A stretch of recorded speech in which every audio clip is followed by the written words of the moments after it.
أهلا بيكم في حكاوي تاوي وحلقة جديدة من حلقاتنا. والنهاردة تعالوا نروح رحلة إلى الماضي، إلى نهاية الدولة المصرية القديمة في القرن ال23 قبل الميلاد.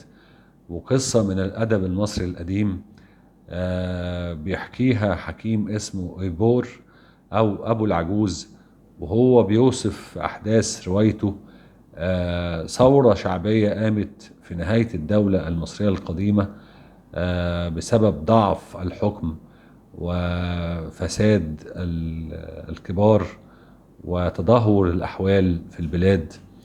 والحقيقة هو كان من دعاة الإصلاح، يعني أبور ده كان من دعاة الإصلاح. ووصف هذه الثورة الشعبية اللي هي تعتبر أول ثورة شعبية في التاريخ المصري القديم.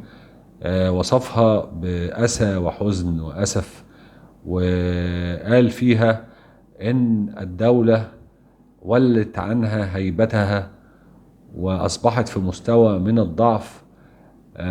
أصبحت معه تصب الماء لغيرها، والماء هنا بيعني شريان الحياة وأسباب الحياة والإمكانات، فيعني بالمعنى الدارج أصبح خيرها لغيرها.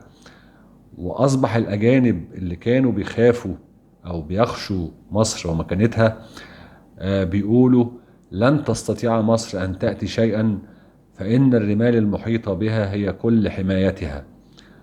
والدولة لم تستطع أن تصد هجرات البدو، فتجاوزوا حدود مصر ودخلوا إلى أراضي الدلتا وشاركوا المصريين معايشهم، وأصبح الأجانب مصريين في كل مكان وكأنهم أصحاب البلاد.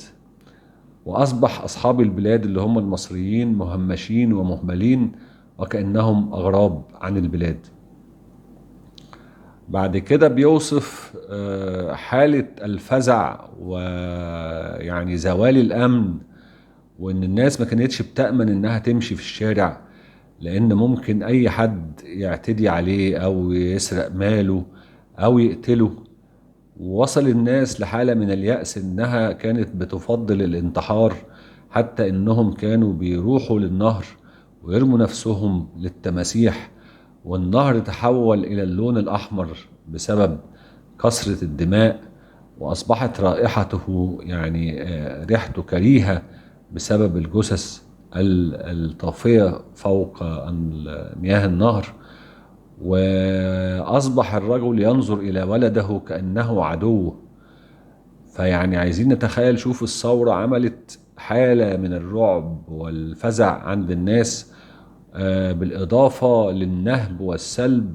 فبيقول إن دور القضاء والمباني الحكومية والقصور أصبحت نهبا ومشاعا، وأصبحت أوراق القضايا وأوراق سجلات الملكية والأمور الدولة كلها ملقاة في الشوارع. وسادت حالة من الفوضى والاضطراب في جميع أنحاء البلاد. وكل إقليم، يعني كل حاكم إقليم في مصر امتنع عن أنه يرسل الضرائب أو يرسل مستحقات الدولة للقصر أو للعاصمة. والحقيقة هو بيوصف الثورة بأسف وحزن، وبيقول إنه كان يتمنى أن يحدث التغيير والإصلاح من كبار رجال الدولة أو من حاكم حازم عادل، أفضل من إنه يحصل من طبقة أقل منزلة، وهي طبقة العامة أو الشعب. لأن في حالة الشعب حصل فوضى ونهب وسلب لكل شيء، وعز الأمن في كل مكان، وأصبحت يعني الأغنياء فقراء والفقراء أغنياء. حصل نوع من أنواع الانتقام الطبقي. فكانت السيدة المحترمة أصبحت خادمة، والخادمة أصبحت سيدة، وسادت حالة من يعني عدم الأمان وعدم النظام في أنحاء الدولة. وبيقول إن الحسنة الوحيدة يمكن لهذه الثورة إن هي جعلت الحكماء والمصلحين الكبار يفكروا في الإصلاح وفي التغيير وتغيير المفاهيم في العدالة،